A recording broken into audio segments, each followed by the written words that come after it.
A Human Perspective. Episode 5.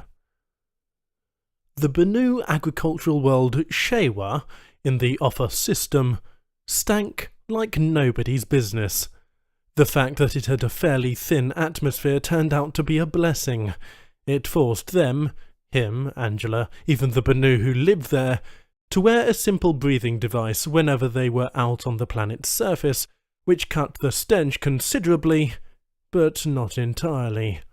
To Charles it was just like any other ag world, and he'd seen plenty of them. Flat farmland as far as the eye can see, field upon field, livestock yard upon livestock yard, hatchery upon hatchery, all griddled off with maglev rail lines, productive, efficient, and boring as hell. "You don't mind the smell so much?" he asked Angela on their first day on Shewa's surface. Her light blue jacket matched both her eyes and the twin-mooned sky. "No, you find it unpleasant?"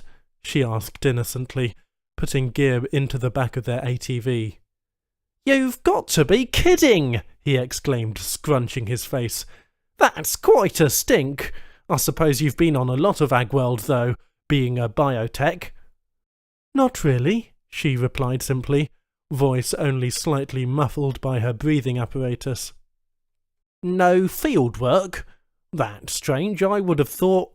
Here, those are kind of heavy. Let me help you," he began, but Angela managed a pair of heavy field packs without his aid. "Strong little thing, aren't you?"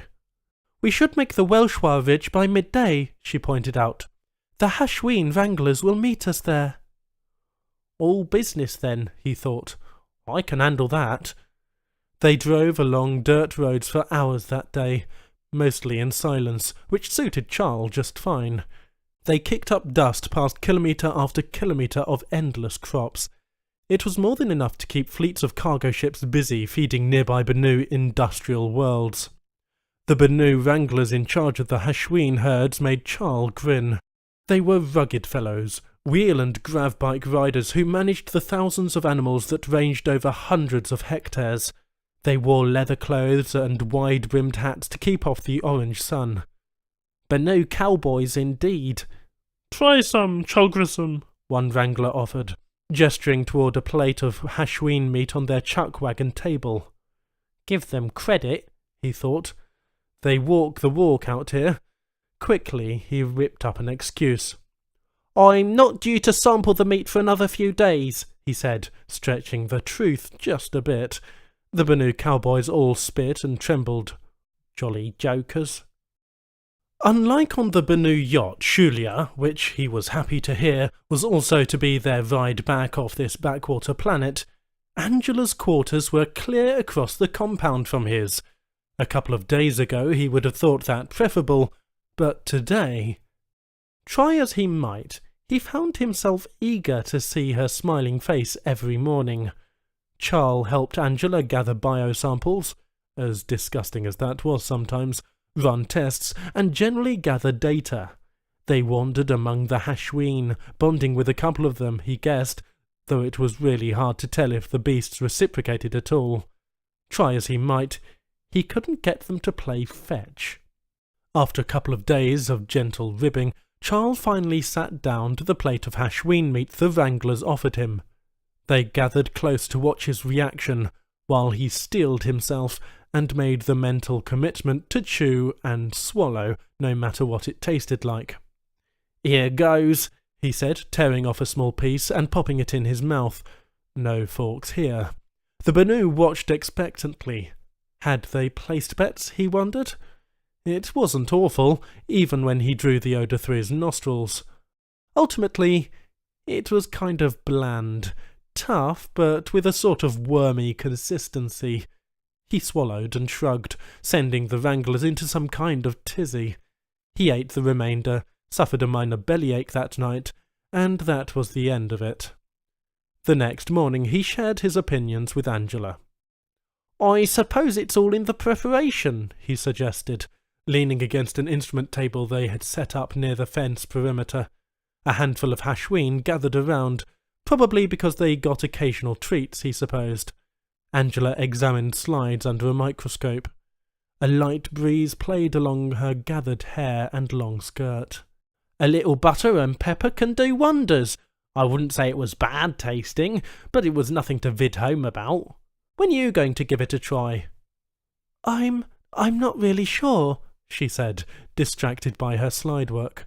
"Try to get some right from the chuck wagon, the same way I had it. Then we can compare apples to apples, or whatever it is they eat around here." Still no reaction, and Charles sighed.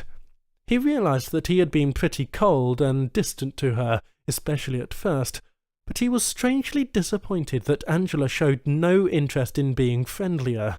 Sure, he didn't care for humans in general, but perhaps it was humans in their billions he despised. Taken one at a time, maybe they weren't so bad. But for whatever reason, she must not think of him as her type. Plenty of stars in the galaxy, he reminded himself, but he realised with a small grin she was the only star for a few hundred light years. "I suppose if the Ashwin are easier to raise," he continued, resolved to make the most of the morning, "more efficient or something." He picked up a moby-glass and flipped through some of their accumulated data. "Are these the latest figures?" "Yes," Angela replied, never looking up from her microscope. "Well, if these figures are right, then the Ashwin are way harder to raise than even cows. Look here, their feed consumption is higher and their water consumption is a lot higher." He scratched his head. "I don't know for sure, but I can't see people giving up beef for Ashwin meat that's not as tasty and twice as expensive." "We'll have to put that into our report," she said simply. "I've got some other instruments to gather on the North Range." "I'll come with you," he offered.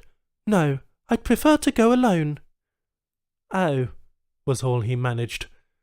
Later that evening, as he attended to his scant few duties, Charles saw their ATV was back. Angela had returned, and not even bothered to let him know. He cursed and lamented being out of rye and Benu beer. The next morning he opened a vid line with Leishtu, hoping, if he filed his report early, they might come and get him off this rock. He was surprised to get real-time connection. His Benu friend must be in system on some other business, Charles supposed. "Those are the figures," he said, sharing their preliminary data through the conference channel. "These Ashwin are pretty hard to raise and are way off the charts on profit and loss for livestock animals." "I observe, Charles Grissom," Leishtu replied, scanning the data at his end. "I've tasted the meat, and it's not appetising. I'm sure most humans would not enjoy it." "Perhaps processed for nutritional purposes." "Perhaps, but again, the efficiencies are substandard. Also, if Tureli is thinking of importing these things as pet, they can forget about it. They're not particularly friendly, and they don't bond or play well. Honestly, I think Tureli's way off the mark on this one." "You should continue," the Benu trader suggested. "I'm not sure why, Leishtu. There just doesn't seem to be any point to it. If it's a matter of money, I can take a cut on the contract." "Transport unavailable now, Charles Grissom. Full acquaintance desired." Charles understood. There was no shortening the mission. He was stuck here for another 5 standard days, like it or not. He assured Leishtu he would finish things and ended the transmission. Solemnly, he laced up his boots and wandered out into the livestock yard, where Angela was back going through her slides. "Angela!" he cried. "Your breather!" It was sitting on the table beside her microscope. She could go maybe a minute without it, but Charles rushed across the livestock yard toward her. She reacted strangely, looking up slowly from the microscope. So she heard him at least, and picked up the breather like she'd never seen the thing before. "Put it on!" he yelled, astonished, but she just stood there, as if frozen. By the time he reached her, so did a handful of Benu in yellow lab coats who burst out of Angela's quarters. "Who the hell are you?" he asked as one shoved him aside. "You guys aren't wranglers. Where did you come from?" 2 of them now interposed themselves between him and Angela, holding out their hands, babbling some Benu nonsense, blocking his way. 2 more descended upon Angela, grabbing her by the shoulders and easing her to the ground, apparently motionless. "Get out of my way! Angela!" Charles reared back and punched one of his lab-coated interveners right in its mouth, but the other produced a small aerosol canister and sprayed him with a sweet-smelling gas, and he remembered nothing more for some time. "Where are we?" Charles insisted eventually, rubbing his aching temples. 2 Banu in yellow lab coats stood with him in a modest waiting room. They were not the ones who had subdued him. "How many of these guys are there?" "Are you listening? Tell me where we are!" Charles was an experienced enough spacer to know the gravity here felt different and artificial. The place had an airtight resonance too. They were in space, somewhere. The Banu eyed him studiously, and the smaller of them responded. "Safe. Affirmative. Safe." Great. They're literalists. He was not restrained in any way, and he figured he could get to the door before they stopped him, though there might be a dozen armed guards just outside for all he knew. He tossed his head back, took a deep breath, and tried to think. "Chalgrism desire food or drink?" the Banu offered. "No," he growled, barely keeping his temper in check. "Where is Angela?" The techs looked at their comps and at each other. "Angela repair," Little Tech answered, eliciting in Charles an unexpected protective response. He stood up suddenly and towered over the cringing techs. "She's injured!" he shouted, and one fumbled in his pocket for something, probably more knockout gas. "You spray me and I'll strangle you both! If you've hurt Angela, I'll—" "Angela broken," Little Tech explained again. Charles' throbbing mind raced. She must have suffered oxygen deprivation from the Ag planet's thin atmosphere. Did they know how to treat that? What do a bunch of Banu know about treating a human anyway? "Take me to Angela, right now," he insisted, but Little Tech shook his head no.